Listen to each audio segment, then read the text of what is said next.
নমস্কার, আপনারা দেখছেন TV9 বাংলা ডিজিটাল। আমি কমলেশ।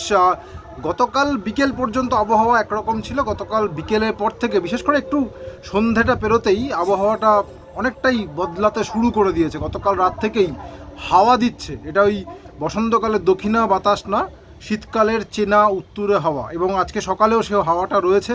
যা আমরা তথ্য পাচ্ছি, দমদম আলিপুর মানে কলকাতার দু প্রান্তে যা আবহাওয়া রিপোর্ট, তাতে কোথাও 4 কিলোমিটার পার আওয়ার, কোথাও 5 কিলোমিটার পার আওয়ার, কোথাও 5-এর থেকে একটু বেশি, প্রায় 6 কিলোমিটার পার আওয়ার এই গতিবেগে উত্তরে পশ্চিমী বাতাস, নর্থ ওয়েস্টার্লি উইন্ড, যেটা খানিকটা উত্তর ভারত থেকে এবং কিছুটা আমাদের উত্তরবঙ্গের দিক থেকে আসছে। অর্থাৎ ঠান্ডা, যেটা পূর্বাভাস ছিল বুধবার থেকে ঠান্ডাটা বাড়বে। হয়তো সকালবেলার মানে সর্বনিম্ন তাপমাত্রা তাতে খুব একটা প্রতিফলিত হতে পারেনি সব জায়গায়, কিন্তু আশা করা হচ্ছে আজকে সর্বোচ্চ তাপমাত্রা খানিকটা কম থাকবে এবং কালকের সর্বনিম্ন তাপমাত্রায় এইটার প্রতিফলন দেখা যাবে। সর্বনিম্ন তাপমাত্রা স্বাভাবিকের কাছাকাছি অথবা স্বাভাবিকের নিচেও নেমে যেতে পারে, এই আশা আবহাওয়িদরা রাখছেন। ঠিক যেমন পূর্বাভাস ছিল বুধবার থেকে শুক্রবারের মধ্যে সর্বনিম্ন তাপমাত্রা 2 থেকে 4 ডিগ্রি সেলসিয়াস নামতে পারে, এবং সেই অনুকূল পরিস্থিতি কিন্তু তৈরি হয়ে গেছে। কিভাবে তৈরি হলো?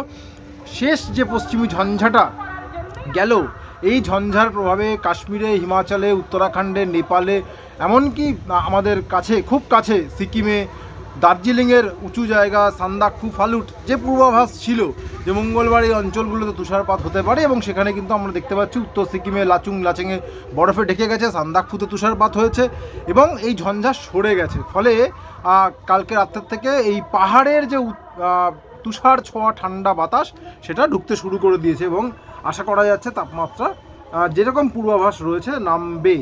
মোটামুটি যা আজকে যা নেমেছে, আজকে কলকাতায় খুব একটা পরিবর্তন হয়নি, 16 degree Celsius. Bankura 12.3 degree Celsius, গতকালের থেকে প্রায় 3 ডিগ্রি তাপমাত্রা বাঁকুড়ায় কমেছে। যদি পুরুলিয়া, সেখানেও 1.5 ডিগ্রি তাপমাত্রা কমে আজকে 9.1 ডিগ্রি সেলসিয়াস। পুরুলিয়ার তাপমাত্রা 7-8 ডিগ্রিতে নামতে পারে এই দফায়। বাঁকুড়ার তাপমাত্রা ওই 10-11 ডিগ্রিতে নেমে যেতে পারে। শ্রীনিকেতনের তাপমাত্রাও তাই 10-11 ডিগ্রিতে তাপমাত্রা নামার একটা সম্ভাবনা রয়েছে। কলকাতার তাপমাত্রা এখনও পর্যন্ত পূর্বাভাস 13 ডিগ্রি সেলসিয়াসে নামতে পারে, অর্থাৎ কলকাতায় ওই হালকা মাঝারি ঠান্ডাই থাকবে। জাকিয়ে শীত বলতে যেটা বোঝায়, এখনও পর্যন্ত ওই 10-11 ডিগ্রিতে নামার সম্ভাবনা কিন্তু খুব একটা কলকাতায় দেখা যাচ্ছে না। এবং জেলাতেও শৈত্যপ্রবাহের সম্ভাবনা, যেটা আবহাওয়িদরা আগেই বলেছিলেন যে পৌষ মাসে শৈত্যপ্রবাহের সম্ভাবনা বা আশঙ্কা, যেটাই বলি, এটা তো পার্সপেক্টিভের ব্যাপার, সেরকম ইঙ্গিত খুব একটা দেখা যাচ্ছে না এক্ষেত্রেও নেই।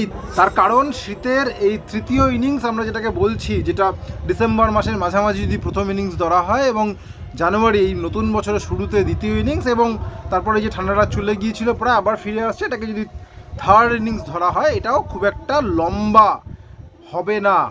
তার কারণ ওই আরও পশ্চিমী ঝঞ্ঝা আসছে। মোটামুটি যা দেখা গেছে শুক্র শনিবার পর্যন্ত ঠান্ডাটা থাকবে।